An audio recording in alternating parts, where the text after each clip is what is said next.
না কেন আইনটার উপরে সেইটা প্রমাণিত হবে।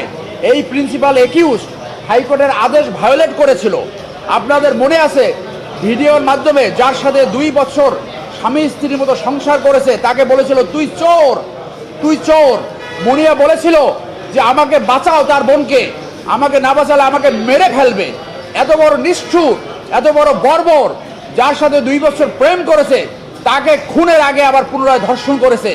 এইটার বিচার যদি না হয় তাহলে আমাদের দেশে ন্যায় বিচার মারাত্মকভাবে বাধাগ্রস্ত হবে। আপনাদের সবাইকে ধন্যবাদ। বিজয় 13 প্রিজাইডিং জাজ মাননীয় বিচারপতি শহীদুল করিম। এইটা আপনি জানেন এখানে তো বিপক্ষ আছে যারা আসামি, তাদের কাছে সার্ভ হবে, সার্ভ হওয়ার সাথে সাথে মামলা রেডি হবে এবং মামলা শুনানি হবে, নোটিশ সার্ভ হবে, তারপরে শুনানি হবে। আতাবুল্লাহ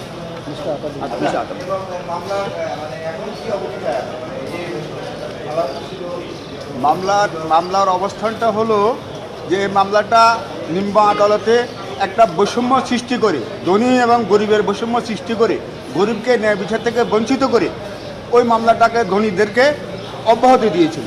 আমরা উচ্চ আদালতে আসার পরে আমরা ন্যায় বিচার পেয়েছি, আমাদের আপিল অ্যাডমিশন হয়েছে। আমাদের ব্যারিস্টার সরোয়ার ভাই বলছে আমাদের আপিল অ্যাডমিশন হয়েছে, তার মানে ওরা আবার আসামিভুক্ত হয়ে গেছে। আর তাদের প্রিনেস নাই, তারা আইনের আওতায় চলে আসে, তারা বিচারের আওতায় চলে আসছে। আমরা আশা করি উচ্চ আদালত থেকে আমরা ন্যায় বিচার পাবো এবং তাদের সর্বোচ্চ শাস্তি মৃত্যুদণ্ড হবে।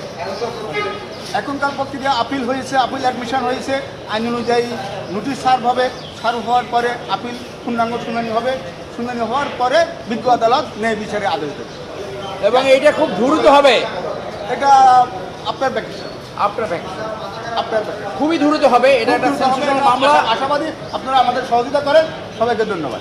আর একটা কথা আমি আপনাদেরকে স্মরণ করে দিতে চাই যে এই আসামি এতখানি প্রভাবশালী, আমরা দুঃখিত হয়েছি, আমরা কষ্ট পেয়েছি, আমরা আশঙ্কিত হয়েছি। আসামি থাকা অবস্থায় সে প্রধানমন্ত্রীর সফর সঙ্গী হয়েছিল। রাষ্ট্রযন্ত্র তো এইরকম দুর্বল হতে পারে না। একটা আসামি কি করে প্রধানমন্ত্রীর সফর সঙ্গী হয়? তাহলে সেই সময় যে ইন্টেলিজেন্স সংস্থা তারা কি প্রধানমন্ত্রীকে রিপোর্ট দেয়নি যে উনি আসামি?